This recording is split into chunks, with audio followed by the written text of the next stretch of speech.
Hello spooklets and welcome back to the channel, and if this is the first time you are seeing this face, subscribe for spooky shit. On a Monday we investigate the ghosties, and on a Thursday we talk about the ghosties. And today's ghosties we are talking about is in my city of Lincoln, in Lincolnshire, in England, in the UK.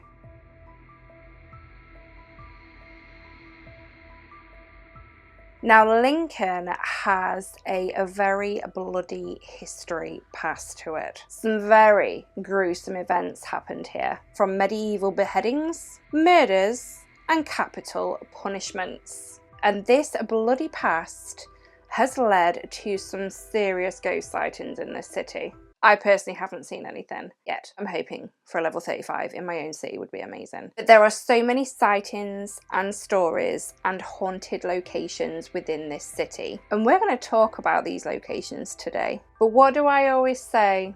Where there's history, there could be a haunting. So number one, Brown's Pie Shop. It is no longer called Brown's Pie Shop, by the way. I don't know what it's called. I can't remember.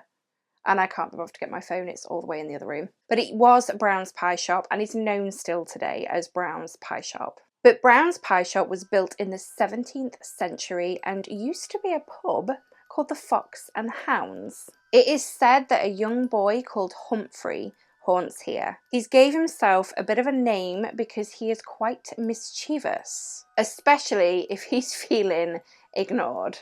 I like Humphrey. As much as his presence has actually been felt by so many visitors and staff members, only one person has actually seen him. There was a customer one evening or day, not quite sure, it doesn't specify, eating alone in Brown's Pie Shop. They ended up having to complain to a member of staff, saying that they shouldn't be letting children run around the restaurant. This customer was eating alone, so there was no one in there, not even children. So was this Humphrey that they saw? Did the staff member tell them that no one was in there, or did they just go along with it and say that they'd have a word with the family? I guess we'll never know, but we're going to move on now to Lincoln Castle. I love Lincoln Castle. I've been there so many times, and I'm actually thinking of going to film there if I get the chance. And Lincoln Castle was first built in 1068. Wow, it's old, and I'm very proud of Lincoln Castle because it is a fully functioning castle. It is not ruins. It was constructed by the order of William the Conqueror following the Battle of Hastings in 1066. Fun fact, it is a major medieval Motte and Bailey castle. It actually has two mottes. The mottes are, how can I explain it if you don't know? The towers, the lookouts, that they weren't soldiers back then. You know what I mean? The people with the swords looked out. The Bailey is the Bailey walls that surround the mottes, and Bailey is still used today. Now there is fully functioning prisons in Lincoln Castle. They're not used today. They are, well, they were used in the Victorian times. As far as I'm aware, that's the last time they were used. But for exercise, the prisoners were allowed to stay within the Bailey walls, and that saying is still used today, out on bail. How cool is that? But this castle holds a very gruesome past. The witches of Belvoir were hung here in 1619. Public executions were held here, and then not to mention the bloody wars that happened here. People literally, for the public executions, they were hung in a place in the castle called Cobb Hall at the top. And there is a pub outside the castle walls, the Bailey walls, which we're going to talk about that pub shortly, but the car park, well, what is now the car park, was where the family would sit and have their picnic and watch the hanging for the day. It's crazy taking your kids on a picnic to watch a hanging. Like, no.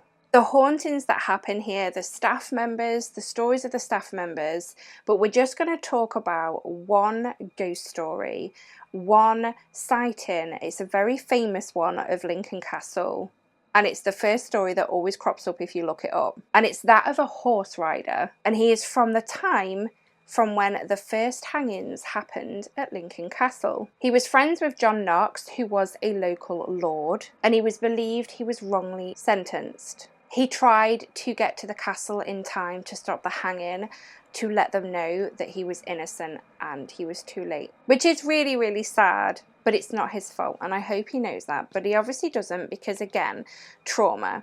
Is this why he haunts this area? Again, I've not seen anything around Lincoln, but I've not actually massively looked. It's hard to investigate because Lincoln is a very busy city. We have a lot of pubs where the hauntings happen. I don't live far from the hauntings. You've got uphill Lincoln and downhill Lincoln. I live in uphill Lincoln around the hauntings. It does get rather busy. But I have done a couple of investigations in Lincoln, and one of them is at a place we're going to talk about next, Greystone Stairs. So there are 3 ghosts known to haunt Greystone Stairs. One is a lady with a baby. She is said to be seen walking up at the top of Greystone Steps and laying her baby down, who people believe to be dead. Number 2, the hung cleric. So halfway up the stairs stands a crooked lamppost, and it's said that people have seen him hanging from this lamppost. People haven't seen him hanging from there. They've seen him stood under there, which indicates he might have been hung from there. Get it right.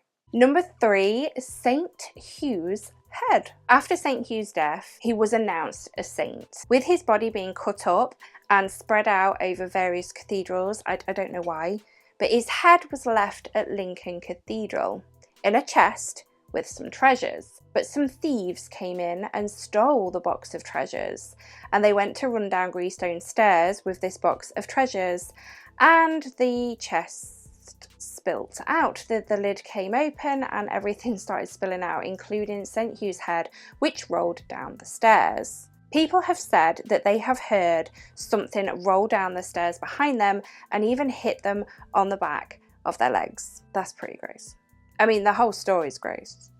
Actually, no, a ghost head hitting you isn't as gross as actually what happened, Susie. Come on. But yeah, just for one staircase, that is 3 pretty crazy hauntings. Okay, so Castle Hill Club is next to the castle. I've never been in here, but it is apparently haunted by quite a funny one, the bottom pincher. He likes to get people's attention, apparently. And then we've got the lawns, the asylum on the lawns, which I have investigated the grounds of twice. And Halloween special last year, me and Zoe went to stay in the hotel, and we had to go investigating it. So the asylum was used in 1820, and it did last a lot of years. And there are sightings of ghostly figures and children roaming around the grounds and the corridors. And then we've got a pub, the Lion and Snake. This is one of our favourite pubs in Lincoln. We do love having a triple here. So the Lion and Snake is a Grade 2 listed building and is apparently the oldest pub in Lincoln. So it's said that a soldier haunts the cellar here. I have actually heard some stories about this soldier, and apparently he seems to be quite shy. He doesn't make himself well known, not like the other ghost that haunts here. She is called the Lady with a Bun. She's said to have haunted the pub for over 30 years, so I don't know who she is, where she's come from, and 30 years ago why her spirit started haunting the pub. Haven't got a clue, but that is a long time for her to be haunting. I do believe you can get visitors sometimes, so just ghosts that pass through, but she's been there 30 years. Crazy. I have heard though she's mostly been seen upstairs away from the pub area, more in the sort of, whether it's living quarters or some sort of B&B, I haven't got a clue, but there is an upstairs and she has been seen up there. Somebody was coming out of the bathroom, I heard once, and they saw her walk, was it across the landing away from them or towards them? I can't remember, but she is quite an active spirit apparently. I would love to investigate there. Lion and Snake staff, if you are watching, just give me a ring. No, wait. Message me on socials. My number's not out there. Message me on socials. I will come. I will come investigate for you because I am the best paranormal investigator in the world. Okay, so then we've got the White Hart Hotel. Now, I have this ghost story, not my own, but I've told it before on the channel. So the White Hart Hotel, there is a screaming maid. There is also another haunting in there that I didn't know about, but we'll talk about the one I know about first, the screaming girl. So this guy used to come into the pub area of the hotel every night, and he really fancied this barmaid. One night he plucked up the courage to actually ask her out, but what he did was he followed her into the hotel bit on, I'm assuming, the first floor. It's one of the floors. I think there's only one floor. I don't know. I can't remember. I have been in the White Hart Hotel, up into the hotel area, because I used to be a photographer and I did photograph a wedding, and the getting ready photos were done in there. I think there's only one floor, but I could be wrong, that there might actually be two. But she was on, I think it was the first floor of hotel rooms. So it would be the second floor, because the first floor is the pub, right? Sue's just get on with the story. But this guy followed her and asked her, and she declined. I think actually he asked her at the bar and she declined, and then she went up and he followed and he stabbed her in the face, like multiple times, and she died. That's really sad. Don't do that.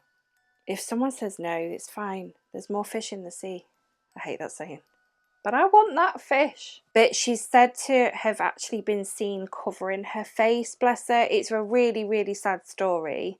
There's also a story of a guy that stayed in that hotel, not in the olden days, in nowadays, you know what I mean. And he kept hearing someone running up and down the corridor. So he went to the reception desk and said, like, somebody's running around. Can you please make them stop? Because I'm trying to sleep, because he was staying for business in Lincoln. And the receptionist said, yep, I will sort that out. And he heard it again, so he went back to the reception desk. He was really angry at this point because he was like, I really need to sleep.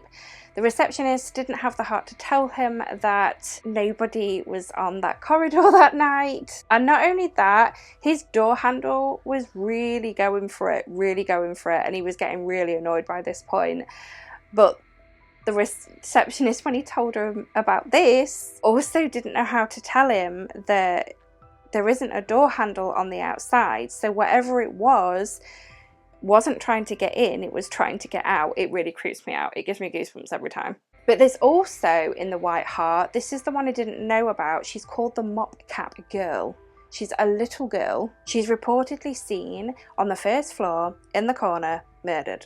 Wow. She was murdered by the hotel's rat catcher, apparently. Apparently she's been seen cowering in a state of anxiety. I just want to give her a hug. I don't think I'd run away from her. That's really, really sad. But again, it's always, have you noticed, these traumatic deaths that always seem to leave an imprint of a haunting? I do believe a lot of it will be residual that people see. I don't think you could interact with it, because I do think, you know, trauma, I think, would leave an imprint, and I think it would, or another word for residual, stone tape theory, people know it by that. So a scene that just plays over and over. But it's always the trauma ones that people see the most. They're the most sort of active hauntings. It's really, really sad. Okay, so we're going to move on now to the Strugglers Inn pub. We have a lot of pubs in Lincoln. Yes, we do. Haunted ones at that, apparently. So the Strugglers Inn is the pub I was telling you about that is outside the castle walls, and the car park was where people used to go have picnics and watch hangings.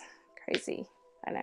So the Strugglers Inn was the pub, apparently, where before the prisoners were hung, went for their last pint. But no, there is no sightings of people in this pub, which you'd think, actually.